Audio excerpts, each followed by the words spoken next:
It's social media scrutiny as part of the visa screening process. Time for some real talk with Senator Mike Lee, who wants to do something about it. Republican from Utah and a member of the Senate Armed Services Committee.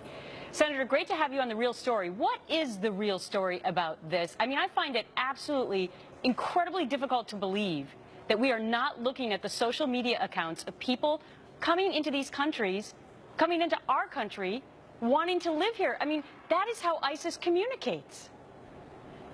It's almost inconceivable that we wouldn't want to avail ourselves of this tool. I mean, look, any employer these days will look first to social media when they've interviewed someone and they're considering offering someone a job. In fact, I do that all the time. My office, before we hire someone, will look at someone's social media profile. We want to find more about them. This is one of the ways that you can find out more about a person, how they communicate with others, the kinds of things they say and think. And it can solve a lot of problems. It can forestall a lot of crises if you'll just take this simple step. Right. And for reasons that astound me, that escape me and 300 million Americans completely, this administration isn't doing this when deciding who to let into the United States. That is unbelievable. Well, I think it came as quite a shock yesterday when this was revealed. Instead, Senator, these are the questions that are asked if, in fact, an interview is actually done with those people. Things like this. Do you seek to engage in terrorist activities while in the United States? Have you ever, do you intend to provide money support to any terrorist groups? Do you have any skills or training in explosives, nuclear or chemical experience? Have you ever been a member or have been involved with a paramilitary unit? Now, come on, Senator. They're going to answer yes to those questions, and yet we're not going to look into their social media accounts. This is PC at its best, is it not?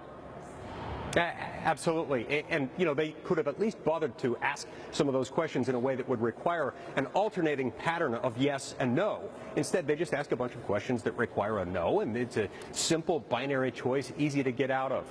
But we need to know more about people coming into this country, and we certainly need more than this simple set of questions that are so easy to evade. So what are you going to do about it?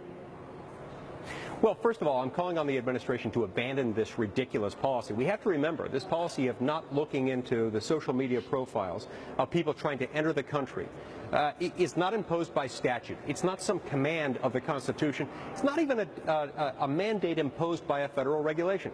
It's simply an internal policy, and I'm calling on the administration right now to abandon that and to start doing a robust, in-depth investigation insofar as social media gives any kind of a platform. Right.